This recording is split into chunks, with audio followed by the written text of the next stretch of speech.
bukan hoax atau provokasi atau apa. Di Indonesia ini tidak adil.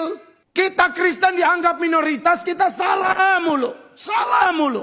Saya ini orang NTT, di NTT itu mayoritas Kristen. Kalau kawan-kawan agama lain ibadah tutup jalan, kita izinin. Tidak ada orang Kristen demo karena ada teman-teman ibadah, ada pengajian. Pesan buat teman-teman di timur, teman-teman di timur, tolong dipahami bahwa kejadian-kejadian penindasan yang terjadi terhadap umat Kristen ini, persekusi terhadap jemaat, pembubaran ibadah, penolakan gereja, itu hanya terjadi di hanya beberapa provinsi di. Jangan sampai nanti Bapak Ibu gara-gara menyebarkan video itu yang tidak sesuai apa yang terjadi, itu pidana. Kalau kamu itu Menteri Agama hanya mewakili kaum Islam, sebaiknya kamu lepaskan jabatanmu ya. Negara ini, negara Indonesia dengan beragam agama ya. Kamu stop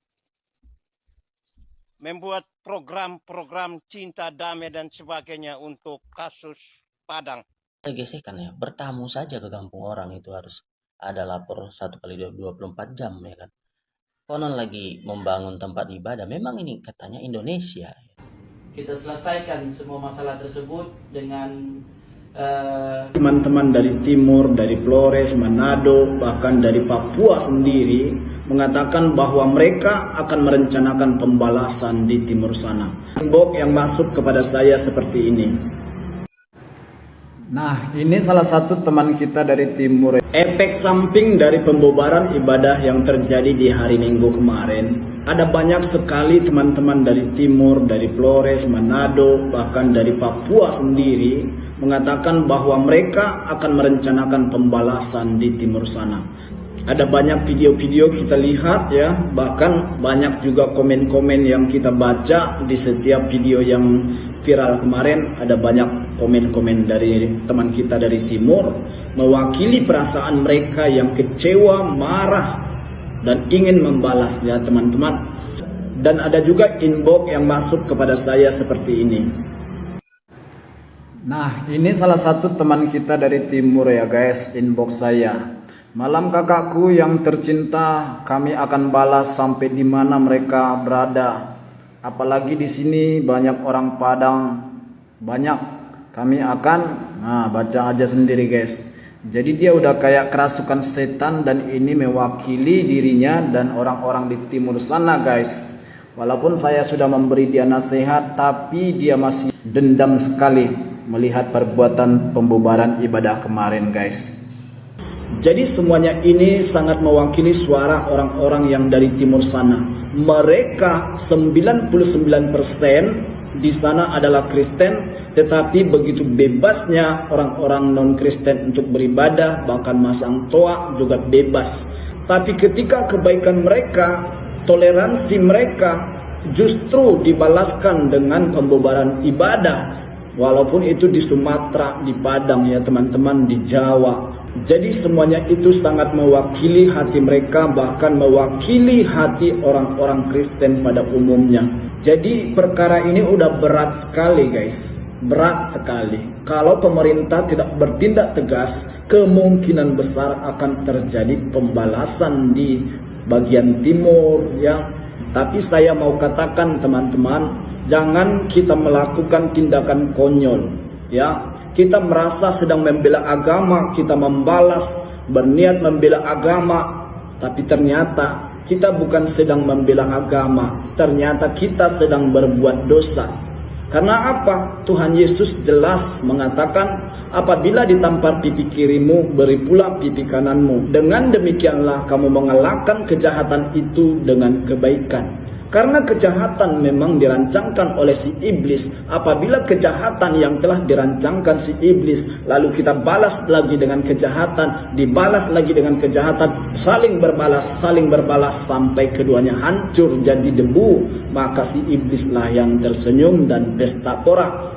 Dan juga Tuhan Yesus mengajarkan dalam Matius 5 ayat 44, saya bacakan langsung perkataan Yesus. Tetapi aku berkata kepadamu, kasihilah musuhmu dan berdoalah bagi mereka yang menganiaya kamu, Karena dengan demikianlah kamu menjadi anak-anak Bapamu yang di surga. Jadi jelas kita harus mengasihi orang yang memusuhi kita, mendoakan orang yang menganiaya kita, supaya kita menjadi anak-anak Bapa yang di surga. Kita lanjut lagi teman-teman. Yang menerbitkan matahari bagi orang yang jahat dan orang yang baik, dan menurunkan hujan bagi orang yang benar dan orang yang tidak benar. Nah, kasih Tuhan itu tidak pandang bulu apakah orang itu orang benar, apakah orang menyembah dia atau tidak. Intinya matahari tetap dia berikan setiap pagi, dan hujan pun dicurahkan kepada siapapun. Kita lanjut. Apabila kamu mengasihi orang yang mengasihi kamu, apakah upahmu? Bukankah pemungut cukai juga berbuat demikian?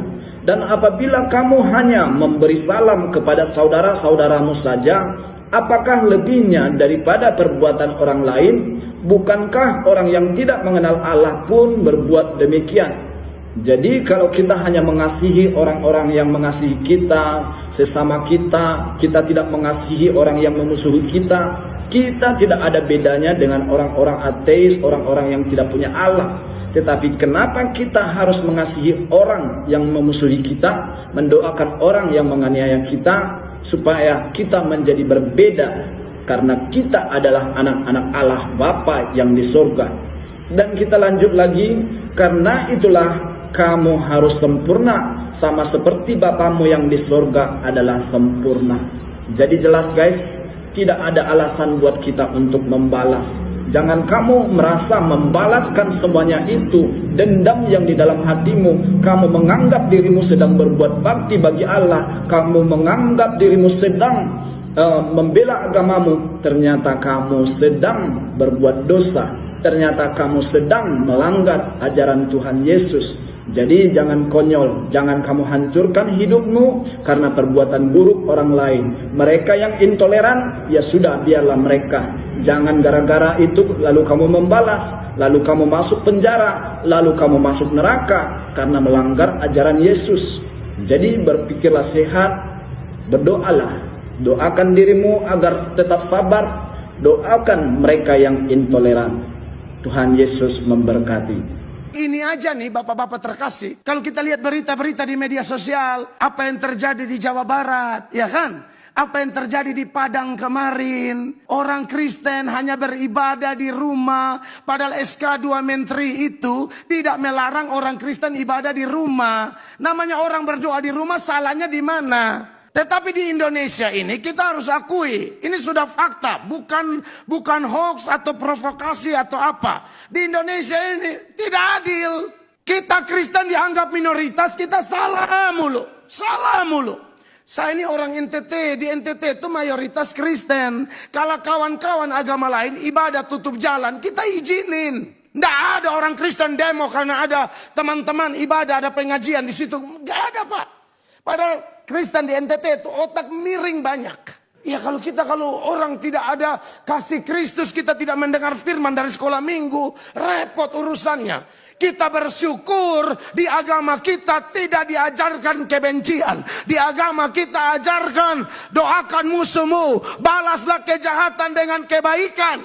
Saya ngomong ini karena ketika mengingat Nuh, di dalam ketaatannya, posisi sebagai kelompok minoritas, tapi Nuh luar biasa. Amin. Sudahlah, yang bikin kita seperti ini, seperti di Padang, di Jawa Barat dan lain sebagainya, kita diajarkan oleh Tuhan, pembalasan adalah hak Tuhan. Kalau kita yang balas, kita ikut berdosa, kita ikut melanggar hukum, dan kita akan kena imbasnya yang tidak enak. Tapi kalau Tuhan yang balas, jangan dikte Tuhan bagaimana cara Tuhan membalas. Pasti berat. Saya rindu kalau saya omong begini mereka dengar. Tapi saya sudah minta, saya posting.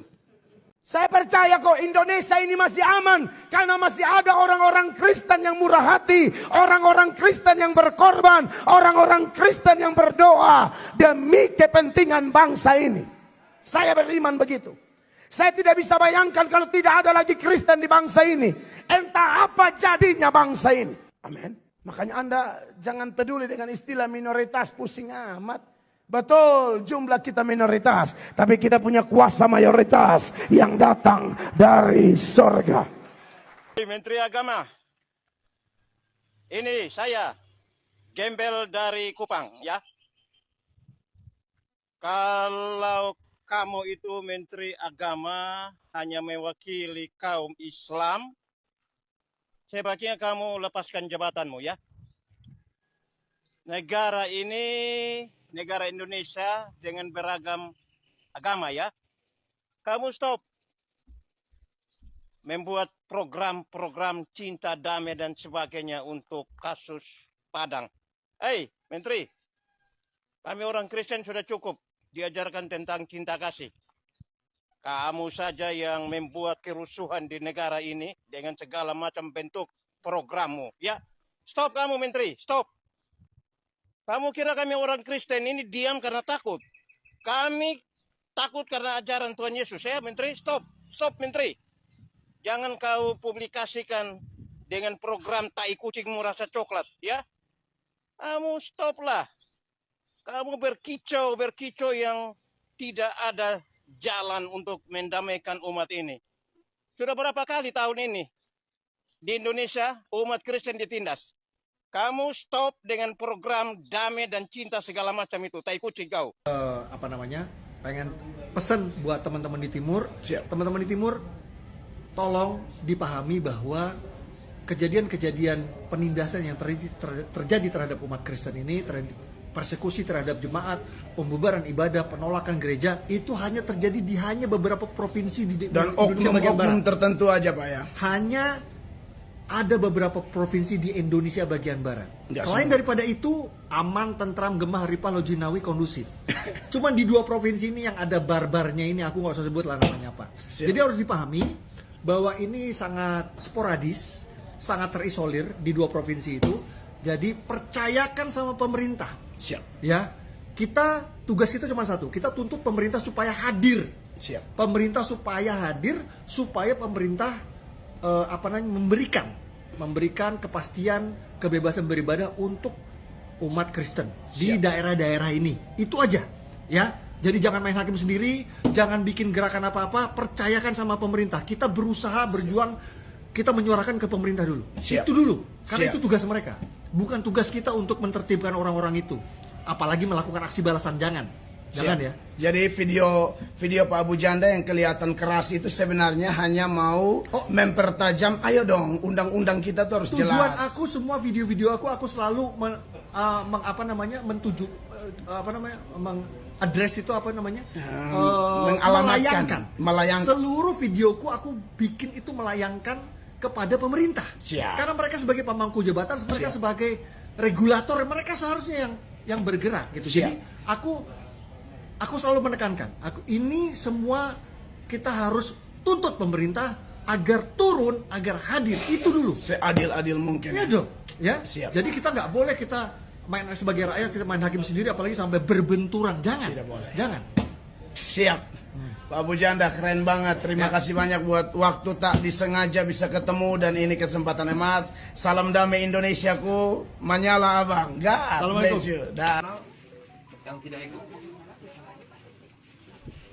Menahan diri itu wajib.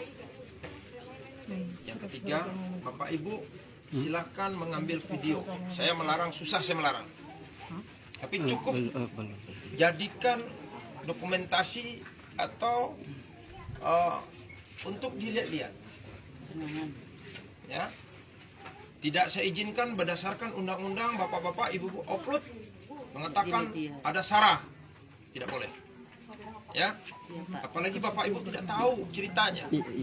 Jangan sampai nanti Bapak Ibu gara-gara menyebarkan video itu yang tidak sesuai apa yang terjadi, itu pidana. Berarti telah membohongi, telah memberikan informasi bohong. Hoax. Apa? Ya. Sudah mengadu domba antara satu agama dengan agama yang lain. Jadi biarinlah kami yang meluruskan nanti. Ya Pak Pendeta ya. Biarinlah kami yang akan menyelesaikan itu. Umat Muslim harus hati-hati ya melihat pola-pola yang belakangan ini terjadi ya kan. Saya menduga ini adalah sebuah rencana besar ya untuk membuat gara-gara ya. Jadi karena polanya sama ya. Masuk ke kantong-kantong Muslim, membangun tempat ibadah yang mana di sana pure 100% muslim ya. Tiba-tiba ada seorang ya pemuka agama mereka membangun tempat ibadah di tengah-tengahnya, lalu memprovokasi warga-warga setempat ya. Ketika sudah terjadi mereka playing victim, ketika sudah terjadi chaos mereka playing victim ya kan. Nah, saya menduga karena pola-polanya ini sama semua ya kan. Padahal kalau memang mereka mencari kedamaian ya kan, masih banyak tempat-tempat yang mana tidak terjadi silang sengketa ya kan. Coba bayangkan ada satu kampung yang 100% muslim, tiba-tiba datang orang yang tidak dikenal langsung membangun tempat ibadah lalu membawa jemaatnya dari luar daerah itu. Sudah pasti ada gesekan ya. Bertamu saja ke kampung orang itu harus ada lapor 1 kali 24 jam ya kan. Konon lagi membangun tempat ibadah. Memang ini katanya Indonesia ya. Tapi semua ada adab, ada etikanya ya. Sama, kalaupun ada tiba-tiba ke daerah-daerah yang 100% Kristen tiba-tiba dibangun masjid di tengah-tengahnya, itu juga pasti menyebabkan polemik ya kan. Nah, saya menduga ini adalah sebuah rencana besar ya kan, untuk mereka membuat suatu pembenaran ya kan, mereka membuat suatu alasan ya.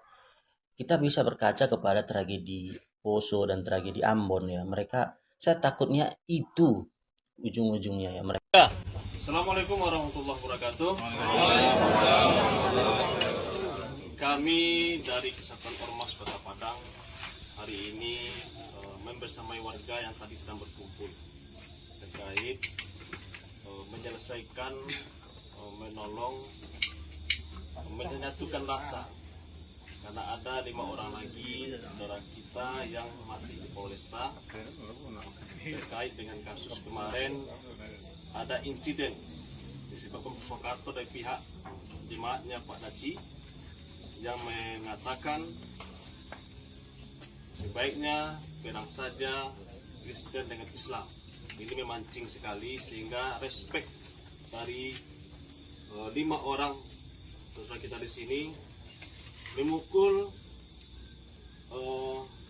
fasilitas kaca, pagar dan lain-lain. Tidak ada memukul orang satupun. Ya betul Pak ya? Ya.